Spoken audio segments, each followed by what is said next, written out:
हाय। Multitasking से आप लोग क्या समझते हैं कि मल्टीटास्किंग हमारे लिए अच्छा है या मल्टीटास्किंग हमारे लिए बुरा है? पहले तो जिन्हें नहीं पता कि मल्टीटास्किंग होता क्या है, तो मैं उनको बताना चाहती हूँ। मल्टीटास्किंग मीन्स जब आप एक ही टाइम में बहुत से काम इकट्ठा करने की कोशिश करते हैं। मतलब आप 3-4 काम जो है वो एक साथ कर रहे हैं। किचन में भी जैसे आप कुछ कर रहे हैं, साथ में आप कुछ सुन रहे हैं या आप कुछ लिख रहे हैं, साथ में आप कुछ कैलकुलेशंस कर रहे हैं, अपने लैपटॉप पे काम कर रहे हैं। तो ये होता है मल्टीटास्किंग। या आप अगर न्यूली जैसे पेरेंट्स अभी बने हैं तो आप अपने बच्चों को भी साथ साथ संभाल रहे हैं और ऑफिस के काम कर रहे हैं और घर के भी सब काम कर रहे हैं। तो this is called multitasking. Now हम लोगों को क्या लगता है कि मल्टीटास्किंग एक बहुत ही अच्छी चीज़ है, wow multitasker, I am a multitasker, है ना? सब यही सोचते हैं कि मल्टीटास्कर होना तो एक बहुत ही अच्छी बात है। मैं भी ऐसा ही सोचती थी। एक्चुअली मैं अपने लाइफ मैंने जितनी भी अभी तक जी है, मल्टीटास्किंग ही अच्छा समझती थी और अच्छा जानती थी कि मल्टीटास्किंग करना ही एक इंटेलिजेंट जो बंदा होता है ना, वो मल्टीटास्कर होता है, ऐसा ही लगता है। But the thing is, the theory says the I mean जो जो साइकोलॉजी है वो यही बोलती है कि मल्टीटास्किंग जो होता है वो अननेसेसरली बर्डन डालता है आपके ब्रेन के ऊपर। अननेसेसरी जो एक स्ट्रेस लेता है आपका ब्रेन, इतनी सारी चीज़ों को इकट्ठे मैनेज करना, और इधर ध्यान है उधर ध्यान है, ये वाला काम वो वाला काम। तो जो एक आपका जैसा है ना कंसंट्रेशन जो लेवल होता है वो बहुत कम हो जाता है।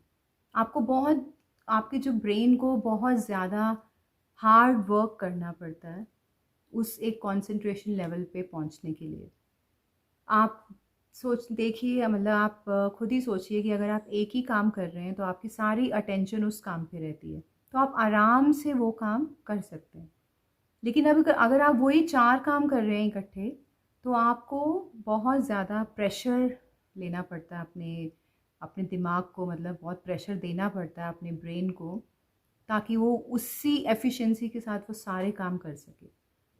एंड स्लोली एंड ग्रेजुअली आपका जो ब्रेन है वो डिटोरिएट होने लगता है इस चीज़ से। आपको शॉर्ट टर्म मेमोरी लॉस हो सकता है और धीरे धीरे फिर वो लॉन्ग टर्म मेमोरी लॉस में कन्वर्ट हो जाता है। और जो मल्टीटास्कर रहते हैं अपनी सारी लाइफ, लाइक जो भी आपकी एडल्ट लाइफ है आपने मल्टीटास्किंग में निकाली, तो ओल्ड एज में आके उन लोगों को अल्जाइमर होने के बहुत ज़्यादा चांसेस रहते हैं। बिकॉज आप अननेसेसरली बर्डन डाल रहे हैं अपने ब्रेन पे, स्ट्रेस डाल रहे हैं उसके ऊपर। So multitasking is not that good thing जितना हम लोग सोचते हैं कि बहुत ही एक तो बहुत अच्छा वर्ड है ये मल्टीटास्कर, बज़ वर्ड है, हमें तो वैसा ही होना है। So it's not like that. आराम से चलिए, एक काम एक टाइम पे करेंगे तो बहुत अच्छा रहेगा। आपका ब्रेन, आपकी मेंटल हेल्थ बहुत अच्छी रहेगी in the long run, I am talking about. अगर आपने अपनी लाइफ में कुछ टाइम मल्टीटास्किंग की, थोड़े दिनों के लिए, थोड़े महीनों के लिए, तो वो इतना बैड इफ़ेक्ट नहीं डालता है आपकी हेल्थ के ऊपर, आपकी मेंटल हेल्थ पे। लेकिन अगर आप इसको एक नॉर्म बना लेंगे अपनी लाइफ में, अगर आप सालों साल मल्टीटास्किंग ही कर रहे हैं, आप इतना स्ट्रेस डाल रहे हैं अपने दिमाग पे, तो वो ओल्ड एज में आके आपको बहुत ज़्यादा तकलीफ़ देने वाला है। So multitasking is not a good thing.